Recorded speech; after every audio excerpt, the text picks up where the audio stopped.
Hello everyone. Welcome to Law Minds. Today we will be discussing the topic Contempt of Court Act 1971. So, moving forward, first we need to understand what is contempt. The word contempt is not defined in the act.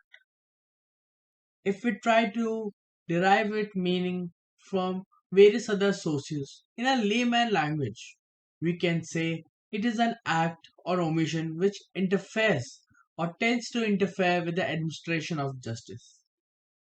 Under Section 2, Clause A of the Contempt of Court Act 1971, it says that contempt are of two types: civil contempt and criminal contempt.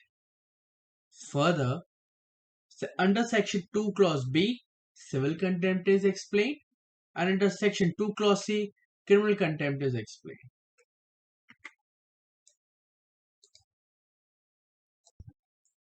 When we try to understand the difference between civil contempt and criminal contempt, we can see under civil contempt it can be any kind of willful disobedience, whether it be to a judgment, decree, direction, order, or any process of the court, or willful breach of the undertaking given to a court.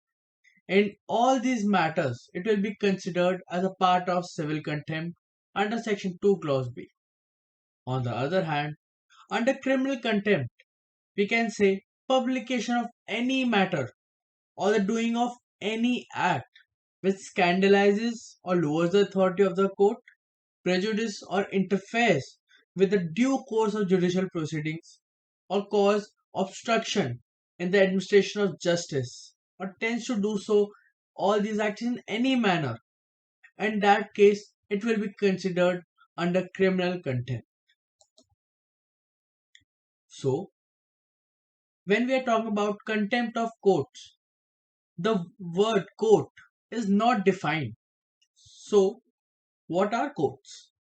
Generally, we can say it as an authority or body or tribunal which exercises the judicial power of the state or derives its power from a state.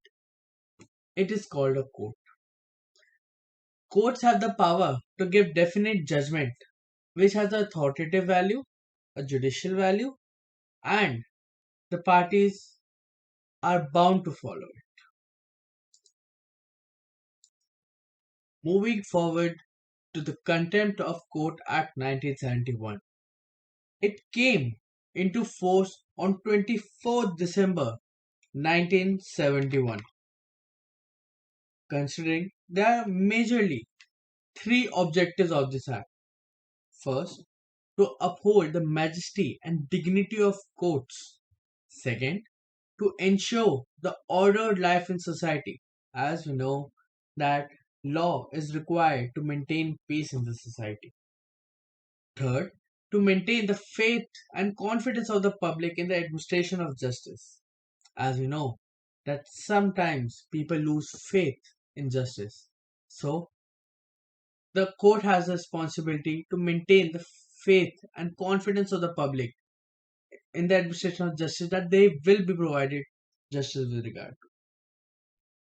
When we consider that who will punish for the act of contempt of court, so the answer is court of record has the inherent power to punish the court, punish for the offense of contempt of court.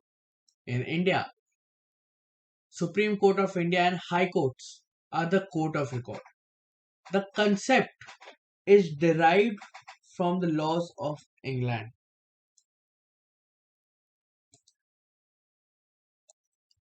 Moving forward, Section 11 of the Contempt of Court says that a High Court shall have jurisdiction to inquire into or try a contempt of itself or any court subordinate to it. But there are certain limitations also. Under Section 10 of the Act, we can see it clearly states a High Court shall not take cognizance of contempt case if the offence of contempt is punishable under Indian Penal Code 1860. In simple words, it means that if the offence of contempt is punishable under IPC, in that case the High Court should not take cognizance of the case. For example, the filing of false evidence in the court, it is a contempt of court.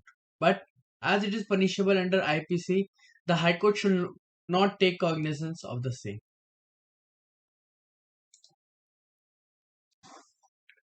So, we have studied what is contempt, who punishes for the offense of contempt, and now we will be studying as to generally who commits the offense of contempt of court.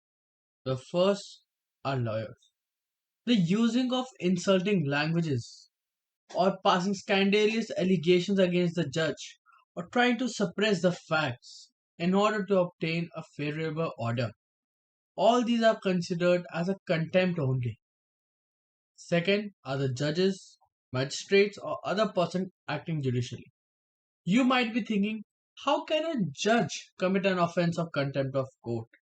Under section 16, it can be seen that if a subordinate court does not follow the order of a superior court, it can be considered as a contempt. In fact, if there is a furious or non-acceptable behavior by a judge, then also it is considered as a contempt of court and action is taken against them. Though there is an exception. The court of record, that are Supreme Court and High Court judges, are exempted under this. The third are the state or the corporate bodies or the officers who are working under those corporate bodies. I hope this was an insightful video for all of you. I would like to thank all of you for watching. And if you enjoyed this knowledge packed video and are interested to see more, don't forget to hit that like button. Share it with your friends, your colleagues, your classmates. Drop a comment with your thoughts or what do you think contempt is. And do subscribe to our channel Lawminds for even more exciting content in the future. Stay curious and keep learning. Thank you so much.